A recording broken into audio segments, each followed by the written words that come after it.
WHR TV থেকে আপনাদেরকে স্বাগত জানাই। আপনারা দেখছেন ইতিমধ্যে আমরা জাতীয় দুজন বীরের পরে আমরা কন্টেন্ট তৈরি করেছি। সত্য, তথ্য, ইতিহাস, গবেষণা ভিত্তিক এই কন্টেন্টটি আপনাদের সবার জন্য অত্যন্ত গুরুত্বপূর্ণ, বিশেষ করে নতুন প্রজন্ম যারা আমাদের মুক্তিযুদ্ধের সঠিক ইতিহাস জানতে চান তাদের জন্য। আমরা রুহুল আমিনের সরকারি গেজেটে যে পরিচয় পাই সেখানে তার জন্মসাল লেখা হয়েছে 1935-এর জুলাই মাসের দিকে, কিন্তু তার স্মৃতিফলকে লেখা দেখি 1934 সাল। এখানে একটি বিভ্রাট রয়েছে এবং তিনি যে ব্রিটিশ শাসনাধীন এই বঙ্গে জন্মগ্রহণ করেছিলেন, তার কর্মজীবন তিনি শুরু করেন তখন এ দেশটি শাসন করছিল পাকিস্তানি শাসকেরা। তার কর্মজীবন সম্বন্ধে সংক্ষিপ্তভাবে যদি বলতে হয়, মোহাম্মদ রুহুল আমিন পাকিস্তান নৌবাহিনীতে যোগ দেওয়ার পর প্রাথমিক প্রশিক্ষণ নেওয়ার জন্য তিনি যান করাচির নিকটবর্তী আরব সাগরে মধ্যে অবস্থিত সেখানে মনোরো দ্বীপে পাকিস্তান নৌঘাঁটি PNS বাহাদুরে। প্রাথমিক প্রশিক্ষণ গ্রহণের পর সেখান থেকে PNS কারসাজে যোগদান করেন। পরবর্তীতে PNS বাবর, PNS খাইবার এবং PNS তুঘরিলে দক্ষতার সাথে দায়িত্ব পালন করেন। 1958 সালে পেশাগত প্রশিক্ষণ শেষ করেন। 1965 সালে মেকানিশিয়ান কোর্সের জন্য নির্বাচিত হন। PNS কারসাজে কোর্স সমাপ্ত করার পর আর্টিফিশিয়াল পদে নিযুক্ত হন। 1968 সালে PNS বখতিয়ার নৌঘাঁটিতে বদলি হয়ে যায়। এরপর পরের কাহিনীগুলো আমরা পরের কন্টেন্টগুলোতে দেখাচ্ছি, তবে একটি জিনিস আপনাদেরকে জানানোর দরকার। এখানে উইকিপিডিয়া বীরশ্রেষ্ঠ রুহুল আমিনকে নিয়ে যে তথ্যটি দিয়েছে, যেটা আমরা মোবাইল সার্চ করলে পাই, সেটি কিন্তু বিভ্রান্তিকর, সেটি ভুল রয়েছে। আমি সেটি এই বইয়ের মধ্যে সংশোধন করেছি।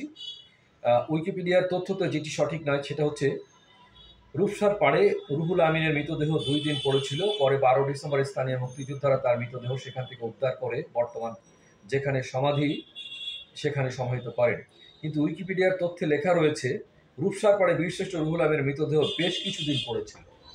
বেশ কিছুদিন নয়, মূলত 2 দিন পড়েছিল। এই জায়গাটি সংশোধন করা দরকার উইকিপিডিয়ার তথ্যে, এবং আরও কয়েকটি জায়গায় সংশোধনী আছে, সেটি আমরা আস্তে আস্তে আপনাদের দৃষ্টিগোচর করব।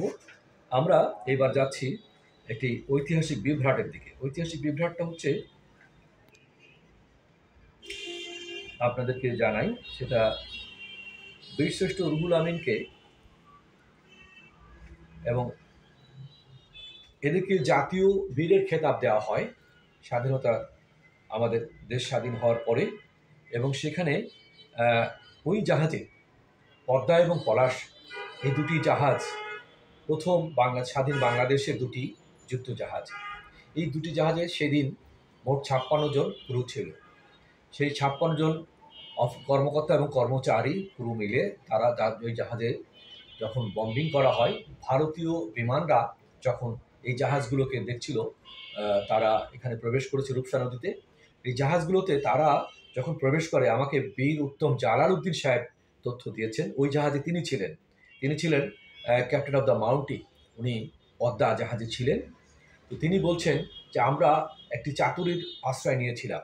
আমরা যখন খুলনার রূপসা নদীতে প্রবেশ করি, তখন আমরা সেখানে পাকিস্তানি পতাকা টানিয়ে আমরা জাহাজে উড়িয়ে আমরা প্রবেশ করেছিলাম, যাতে পাকিস্তানি হানাদাররা আশেপাশে কেউ থাকলে তারা যেন মনে করে আমরা তাদেরই লোক এবং আমাদের পরে তারা যেন আক্রমণ না করে, সেই কারণে।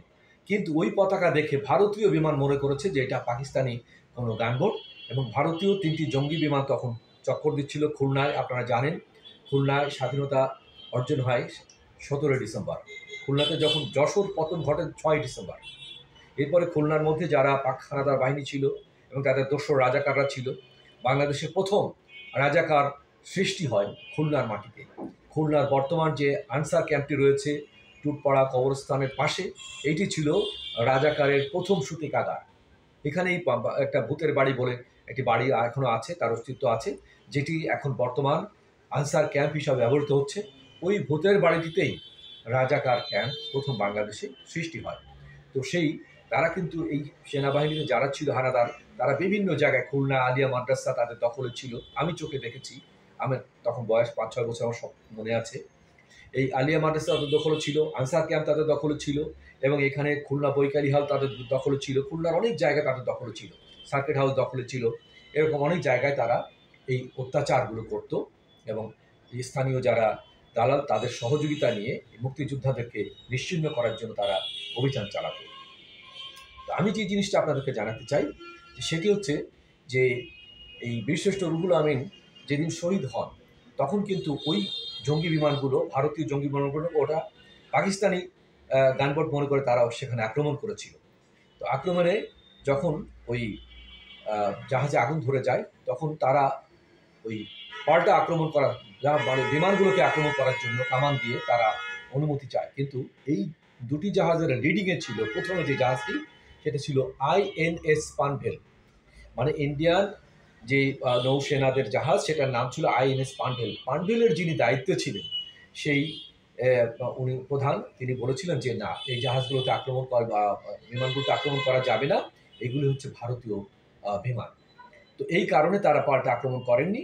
কিন্তু ওই যে দুটি জাহাজে 56 জন ক্রু ছিলেন, অফিসার ছিলেন, সেখান থেকে মাত্র 2 জনের সন্ধান আমরা পাই, 2 জনের আমরা এখন সমাধি পাই। বাকি যারা ছিলেন তারা নদীতে ঝাঁপিয়ে পড়ে জীবন রক্ষা করেছিলেন, অনেকে হত্যা করেছিল কিনারে উঠলে এই পাক হানাদারের দোসররা এবং পাকিস্তানি সৈন্যরা। তাদেরকে নাম ঠিকানা আমরা সঠিকভাবে পাইনি, তাদের কি মূল্যায়ন করা হয়েছে, জাতীয়ভাবে তারা কেন খেতাব পেল না, এটি জানার বিষয়ে পরবর্তী পর্বে আপনাদেরকে জানাবো।